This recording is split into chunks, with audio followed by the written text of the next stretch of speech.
En effet, j'avais vous parlé d'un projet qui est un projet qui a vu quand même, on va dire, la fin de son recrutement un petit peu avant la période de la crise sanitaire, mais qui, à mon sens, est quand même tout à fait d'actualité, puisqu'il s'agit quand même de la problématique de la continuité ou de la non-continuité de soins dans une période assez particulière, évidemment, qui est le début de l'âge adulte, pour les personnes qui ont été suivies en psychiatrie de l'enfant et de l'adolescent. Cette étude, je voulais aussi la présenter dans ce contexte de thématiques autour du confinement, parce qu'elle utilise beaucoup d'aspects dématérialisés qui sont vraiment quelque chose qui, en tout cas pour les adolescents et les jeunes adultes, peuvent et probablement beaucoup d'autres personnes, peuvent être des outils de continuité des soins, comme on l'a beaucoup utilisé d'ailleurs pendant la période de confinement. Donc un mot de contexte général. On sait que le début de beaucoup de troubles mentaux majeurs se fait à la fin de l'adolescence, début de l'âge adulte, avec bien sûr les troubles neurodéveloppementaux qui ont commencé bien plus tôt et qui se poursuivent avec des enjeux développementaux particuliers à l'adolescence et à l'âge adulte. Ce qui fait que la santé mentale est vraiment quelque chose qui impacte le bien-être des sujets jeunes, puisque vous voyez ici plus ou moins en jaune-vert la proportion en fait des troubles mentaux parmi les différents problèmes de santé aux différentes tranches d'âge. Donc vous voyez à quel point les problèmes de santé mentale ont un impact important dans cette tranche d'âge entre, on va dire, 15 et 30 ans. Alors, cette circonstance est assortie d'une problématique quand même importante, parce que au moment où finalement il y aurait besoin de soins très très poussés, ou en tout cas d'un accès facile et probablement intensif, il y a une discontinuité des services de soins. Et ça, c'est partout, c'est aux États-Unis, c'est en Europe. Et il y a une étude qui a préfiguré notre étude Milestone, qui est une étude anglaise qui s'appelle TRACK, et qui a montré qu'au Royaume-Uni, la majorité des jeunes personnes qui sont usagers de services au cours de l'enfance et de l'adolescence vivent une transition de service dans de mauvaises conditions. D'une part, elle est mal préparée, mal exécutée et mal vécue. Il y a en plus de ça, dans les services eux-mêmes, des représentations mutuelles qui sont pas forcément très positives dans les uns et les autres services. Et en plus, même quand on veut travailler avec des protocoles de transition un petit peu structurés, il y a des écarts entre les protocoles et les pratiques. Les jeunes qui sont les plus touchés par les discontinuités de soins sont des jeunes personnes avec des troubles du neurodéveloppement, les troubles de l'humeur et les troubles de la personnalité émergents. Donc, ce sont ceux qui, dans l'étude TRACK, étaient les plus impactés par cette discontinuité. Alors, je ne sais pas pourquoi je ne peux pas changer ma diapo. Voilà. Donc, toujours dans le contexte, il y a des personnes qui se sont intéressées à ce que pouvait être une transition optimale. Et dans ce contexte-là, on a une étude plutôt qualitative, mais très intéressante, qui vraiment indique que pour les jeunes personnes, les transitions les mieux réussies sont des transitions où elles sont autonomisées, avec vraiment un jeune qui est au centre du process, où on prend en compte ce qui est important pour lui et pas une histoire de prendre en compte ce qui est important pour d'autres personnes ou voire les institutions. Bon, le partage d'informations, c'est une évidence, je vais en parler un peu plus loin. Et ensuite, la confiance dans l'engagement vers le nouveau service, donc un soutien également de ce côté-là qui implique une sorte de confiance mutuelle quand même des différents services impliqués. Alors, dans ce contexte-là, nous avons voulu, avec un certain nombre de collègues, monter un projet beaucoup plus grand et intéressant plusieurs pays, puisque dans les réunions préalables qu'on avait, on a vraiment constaté qu'on était tous un petit peu logés à la même enseigne, c'est-à-dire avec des process de transition entre services vraiment loin d'être satisfaisants, et avec des retours de jeunes personnes tout à fait, en tout cas dans les quelques études qu'il y avait autour de cette thématique, on avait vraiment des soucis. Alors, les principaux objectifs, je vais pas détailler tous les résultats de Milestone parce que ce serait trop long, mais on avait quand même plusieurs objectifs dans le projet. D'abord, on voulait mieux connaître les différents systèmes de soins et de formation en Europe, donc décrire les systèmes de soins, les types de structures et aussi les interfaces entre la psychiatrie de l'adulte, de l'enfant et de l'ado et la psychiatrie adulte. Ensuite, étudier les trajectoires de cette transition et comprendre comment les jeunes vont évoluer au sein de ces trajectoires, y compris au niveau de leurs symptômes. Et ensuite, on voulait tester un modèle d'intervention innovant en matière de transition. Donc, ça veut dire construire des outils d'aide à la décision et développer un modèle de bonne pratique et un cadre éthique. Pour ce faire, nous nous sommes réunis, je ne vais pas détailler tous les pays participants, mais enfin, vous voyez ici les principaux partenaires de ce projet en France. On a pu coordonner ce projet au niveau du CHU de Montpellier et 5 autres centres français ont participé à ce projet. Donc, c'était... pour vous expliquer un peu la structure, finalement, on avait une étude de cohorte, donc un suivi de 24 mois de jeunes personnes qui étaient suivies en psychiatrie de l'enfant et l'adolescent avant la transition de soins, et donc un recueil de leur devenir et de leurs expériences au cours de cette période-là, sans intervention pour une partie de cette cohorte. Ensuite, il y avait un essai clinique qui était un essai randomisé, où on a proposé à un certain nombre de jeunes une transition managée, et je vais vous expliquer en quoi ça consistait, et ça, c'était comparé tout simplement aux soins usuels. Et évidemment, on voulait regarder si la transition managée permettait une meilleure évolution à la fois en termes cliniques et en termes fonctionnels. Et enfin, on a fait une évaluation coût-efficacité. Pour les personnes que ça intéresse, il y a un site internet, il y a plus d'une dizaine de publications déjà maintenant autour de ce projet. Les données principales que je présente là sont aussi en cours de publication. Je ne rentre pas dans le détail, mais je voulais juste vous présenter les personnes qui nous ont accompagnés dans le projet, tout au long de ce projet, des jeunes personnes, anciens usagers de services qui sont devenus conseillers pour les études de ce type-là, nous ont accompagnés pour participer d'abord aux outils de diffusion. Ils nous ont validé le contenu des questionnaires. On a eu aussi des focus group, enfin beaucoup d'implications de ces jeunes qui ont participé à toutes nos réunions d'ailleurs de recherche. Les principaux résultats, en commençant par l'étude de cohorte. Donc voilà un peu les différents points d'évaluation au cours de cette étude, une évaluation initiale et des suivis à T2, T3, T4, donc sur la période de 24 mois, avec des intervalles que je vous montre ici pour information. Et on était bien juste avant la frontière de transition qui est figurée ici, je ne sais pas si vous voyez mon pointeur. Donc sur cette période de 24 mois. En ce qui concerne les diagnostics, au moment de l'évaluation initiale, on avait donc un échantillon de 763 jeunes personnes avec 60% de femmes, un âge moyen de 17 ans et demi.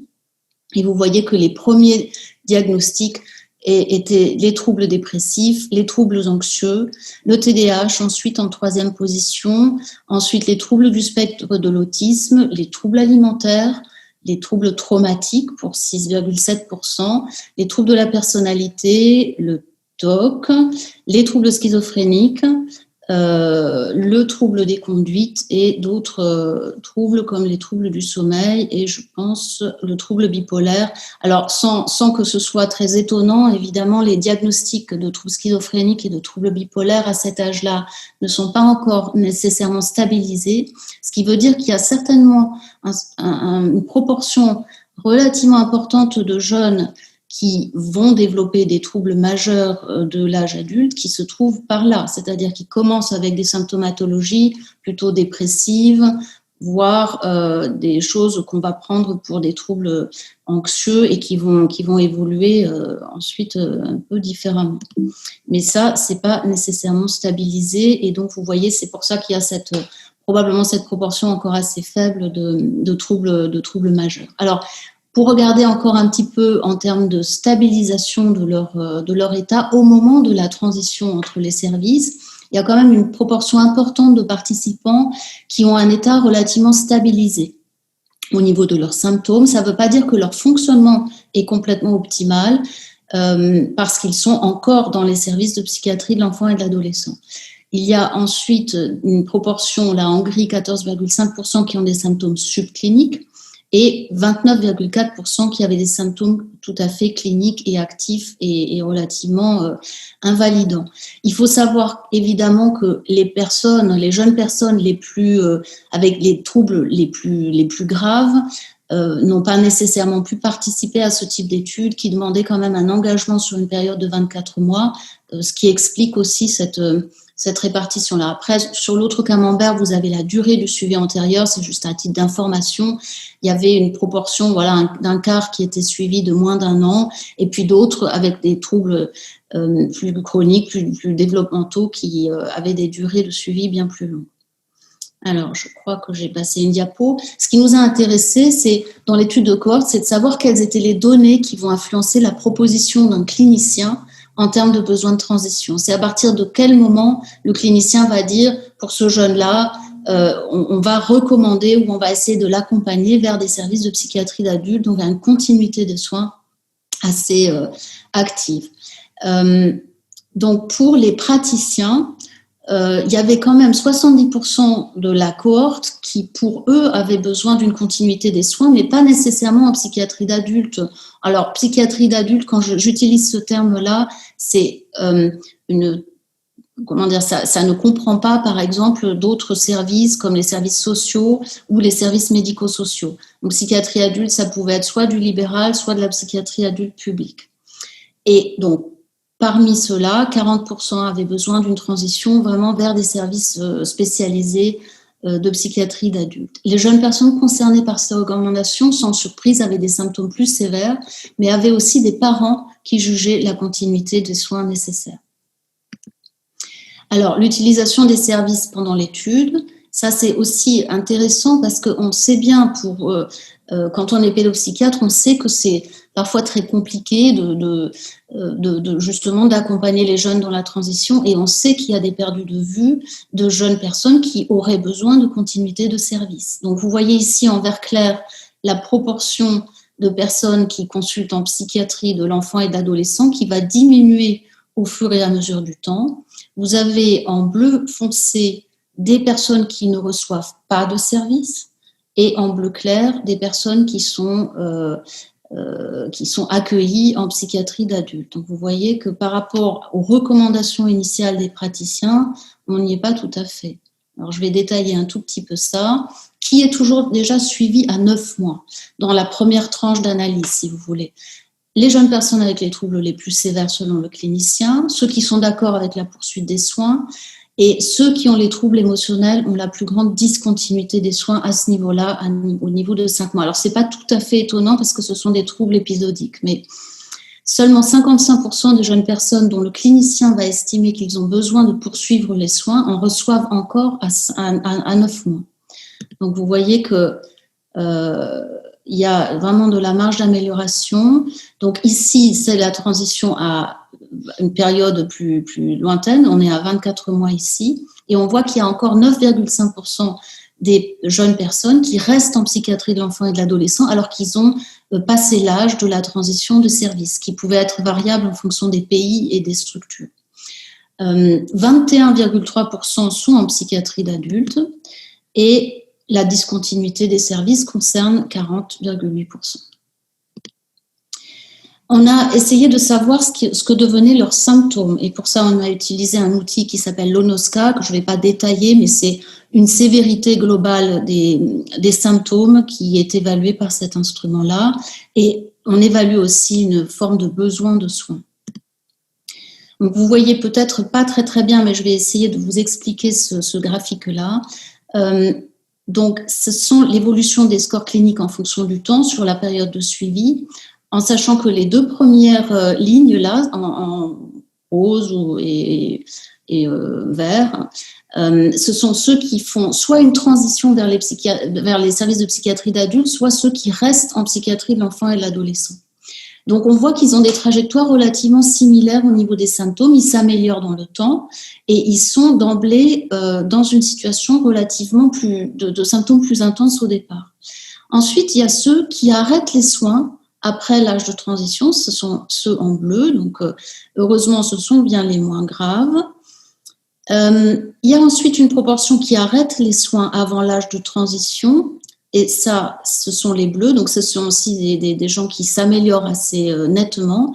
Et la trajectoire qui est peut-être la plus préoccupante, c'est quand même celle qui concerne les arrêts non concertés de soins, donc là où il y a des arrêts qui ne sont pas du tout prévus, ou en tout cas pas prévus dans un accompagnement satisfaisant. Un petit mot sur l'essai clinique randomisé en cluster. Je vais aller assez vite parce que je pense qu'on doit laisser quelques temps pour les questions. Donc, la transition managée, qu'est-ce que c'est ? C'est finalement un outil d'aide à la décision qui comporte une évaluation par le jeune, par les parents et par le clinicien qui se fait en ligne et qui produit en fait des graphiques que je vais vous montrer. Et c'est cet outil-là, plus ce qui se fait d'habitude, c'est-à-dire la lettre médicale et éventuellement une réunion pour les situations les plus complexes en général, avec les services de psychiatrie d'adultes.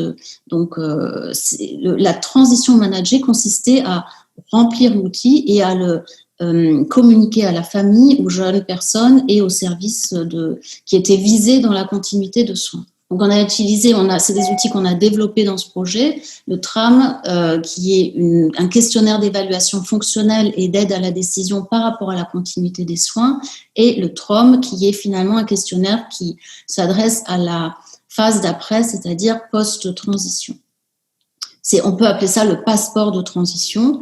Et donc, je vous ai expliqué que c'était rempli à la fois par la jeune personne, le parent et le clinicien, ce qui permet d'avoir des choses très informatives en termes d'attente et d'analyse. Au niveau des symptômes, je ne rentre pas dans le détail, mais vous voyez que simplement sur ce petit graphique-là, le clinicien trouve que la jeune personne est assez déprimée, la jeune personne est d'accord et les parents sont d'accord. Mais par contre, il y a bien que les parents qui trouvent que la jeune personne a aussi, dans la même phase, ou dans un temps qui est, je crois, de l'ordre d'un mois, a aussi des symptômes maniaques. Et ça, il n'y a que les parents qui le voient. En revanche, il n'y a que la jeune personne qui se plaint de troubles ou de difficultés de communication sociale. Donc, vous voyez comment ces informations, elles sont toutes importantes et c'est vraiment la photographie d'ensemble qui compte. Ça, c'est quelque chose sur les facteurs de risque, donc toujours la même chose, des évaluations croisées. Ici, c'est la gêne ressentie, donc ça, c'est l'impact fonctionnel. Mes symptômes me gênent pour prendre soin de moi, pour le sommeil, pour faire les tâches quotidiennes de la maison, pour ma vie en communauté, pour mon réseau social, la capacité à prendre des responsabilités, ma vie de famille, mes amis, mon partenaire, mes collègues, etc. et ma performance au travail. Et le dernier point, c'est les dimensions d'intérêt pour préparer la transition. Ça nous a aussi semblé intéressant d'avoir une idée de la compréhension de l'utilisation des services et aussi de la compréhension qu'on a de ses propres symptômes et que les parents peuvent avoir. Est-ce qu'ils ont l'impression que le jeune est en autonomie par rapport à ses soins, par exemple, ou pas du tout? J'arrive sur la dernière grande donnée, c'est que la transition managée produit en effet une meilleure amélioration des scores de l'ONOSCA. Dans les deux bras, les scores s'améliorent, mais à 15 mois, qui était notre période d'évaluation principale pour ce questionnaire-là, on avait une différence significative entre la transition managée et les soins usuels, et donc les scores de santé mentale globale étaient meilleurs pour les personnes ayant reçu une transition managée, et on voit également qu'ils s'améliorent un peu plus vite. Alors, je voudrais insister, sans rentrer trop dans le détail, mais l'intervention est évidemment très simple. C'est une intervention qui a coûté, on l'a mesuré, ça, entre 23 et 111 € par jeune personne. Donc, c'est une intervention facile, qui est plutôt bien acceptée, généralisable, qui est aussi utilisable en période de confinement, puisque tout était dématérialisé, sauf éventuellement les personnes qui voulaient se réunir après en direct, mais on peut maintenant faire ça par Zoom, on voit bien. Et le résumé de trame donc, est généré par une plateforme en ligne où simplement les personnes se connectent avec des codes. Donc, les points principaux à retenir, hein, c'est que l'intérêt d'une évaluation structurée avant la transition est quand même quelque chose qui semble intéressant avec la participation de tous. Et le résumé graphique de trame semble quand même améliorer la communication entre les services. Donc, on attend aussi des données qualitatives qui vont sortir, je pense, dans quelques temps. Pour conclure, hein, ces enjeux de transition entre services en santé mentale, il nous semble qu'ils sont importants à plusieurs niveaux, en termes de politique de santé pour fournir des recommandations, améliorer aussi les financements, peut-être pour avoir des personnes plus impliquées dans la transition et dans l'accompagnement, puisqu'on voit encore une proportion quand même très importante de jeunes qui, malgré tout, dans l'étude de cohorte, vont quitter les services de soins sans peut-être avec peut-être des éléments quand même de fragilité, des améliorations au niveau des services en ce qui concerne le dossier, le système d'information, l'âge de transition. Les jeunes personnes, on a fait pas mal de focus group, on a pas mal eu de retours sur le fait qu'ils voulaient des âges de transition évidemment flexibles. La sévérité des troubles, est-ce qu'il y a des seuils, pas de seuils, enfin ça c'est aussi des choses à discuter. Puis au niveau de l'individu, tenir compte des besoins individuels, de l'implication parentale et bien sûr du jugement clinique, c'est quand même quelque chose qu'il faut rappeler. Donc ça c'est un papier qui vient d'être publié dans notre work package. Ça c'est toute l'équipe de Milestone, donc c'était une aventure qui a commencé en 2015-2016 avec un tas de partenaires et qui, pour le moment, on est encore dans la phase d'exploitation des résultats et voici les premières références avec un site internet que je peux vous communiquer qui doit être quelque part dans les diapos d'ailleurs. Voilà, merci beaucoup pour votre attention. Merci beaucoup Diane pour cette très intéressante conférence et puis surtout bravo parce que je crois je crois que tu es la première pédopsychiatre en France à avoir porté un projet européen, ce qui est très prestigieux. Donc vraiment bravo pour cette participation à cette étude et cette implication très forte dans cette étude. Attends, je voulais dire que je ne suis pas la porteuse du projet global, je suis la porteuse du work package et la coordinatrice pour la France et je me suis occupée du groupe s'intéressant notamment à la formation professionnelle. Mais ça, voilà. Enfin, c'est déjà extrêmement intéressant parce que c'est vraiment très rare que les Français soient impliqués dans des projets européens. Donc, bravo pour ça. Alors, il y a quelque chose qui a attiré mon attention, c'est la discordance qu'on connaît, mais qui a été bien mise en évidence dans ce projet, entre ce que pensent les cliniciens des patients, ce que les familles pensent des patients, et puis ce dont les patients se plaignent. Et en fait, on se rend compte que quand ils sont adolescents, ils se plaignent essentiellement de ne pas pouvoir communiquer correctement avec leurs amis, d'être un peu isolés, de ne pas être comme tout le monde. Et pour eux, c'est vraiment ça le plus important comparativement à d'autres aspects sur lesquels nous, on va pouvoir davantage insister. Donc, ça met bien en lumière le fait que probablement avec les échelles, on mesure une partie des symptômes, mais on ne mesure pas forcément les symptômes qui sont intéressants pour la réinsertion sociale de nos patients. Alors, il y a plusieurs questions qui sont venues des participants, essentiellement sur le fait que les pédopsychiatres sont peu nombreux en France, et ça, on le sait tous, on le déplore, et c'est compliqué d'en avoir plus. Et puis, surtout sur comment est-ce qu'on pourrait dépister plus précocement. Est-ce qu'il faudrait impliquer, par exemple, des pédiatres dans des dépistages plus précoces pour aider au dépistage des enfants autistes ou du retard mental, par exemple? Oui, merci pour cette question importante. C'est vrai, le repérage précoce, quelles que soient, je dirais, les pathologies, de façon très transversale, moi, je dirais que le premier niveau de sensibilisation, bon, c'est à mon sens, bien sûr, les services de la toute petite enfance pour les troubles du neurodéveloppement, mais beaucoup l'école. Si on regarde qui nous adresse finalement les jeunes, ce sont les parents. La grande proportion, hein, ce sont les parents qui sont alertés, soit parce qu'ils ont, eux, repéré des choses, soit parce qu'ils ont été alertés par les enseignants. Et ce n'est pas les services de santé scolaire. Les services de santé scolaire, ils portent un certain nombre d'orientations, mais la grande majorité, ce sont les enseignants eux-mêmes qui repèrent. Alors, des difficultés qui se manifestent autour de l'école, que ce soit une baisse de performance, mais aussi des difficultés dans la vie sociale, un isolement, etc. Donc là, on a, je dirais, un énorme vivier de potentiel de repérage précoce. Et alors pour les pédiatres repèrent souvent très très bien les troubles du neurodéveloppement et les troubles des apprentissages parce que c'est quelque chose qu'ils ont beaucoup investi. Mais les pédiatres ne voient plus les ados. Les ados, ils voient plus personne en fait. Ils voient très peu leurs généralistes aussi. Ça, c'est pour moi une préoccupation aussi. On devrait peut-être avoir un peu une réflexion autour de peut-être un bilan de santé vers la fin de l'éducation obligatoire ou quelque chose comme ça, de façon beaucoup plus systématique pour des objectifs de prévention et de repérage précoce.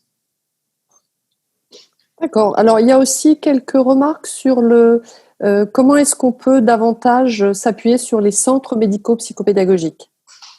Alors, déjà, je voulais faire il y a une différence entre les centres médico-psychologiques et les CMPP, les centres qui sont plutôt des centres médico-sociaux, qui sont les CMPP. Les CMP, ce sont des structures sanitaires qui sont donc en lien avec la sectorisation et des hôpitaux de référence, on va dire, alors que les CMPP sont des structures plus associatives et qui sont à l'origine, le nom dit bien psychopédagogique, donc à l'origine c'était beaucoup tourné autour de la difficulté scolaire. Après maintenant ils se sont aussi diversifiés, mais c'est vrai que on n'est pas forcément, par exemple on n'a pas du tout les mêmes modèles de fonctionnement entre les CMP et les CMPP dans plusieurs endroits. Maintenant il y en a qui se ressemblent plus, mais vous avez raison de souligner que c'est pas très lisible, je suis tout à fait d'accord avec ça.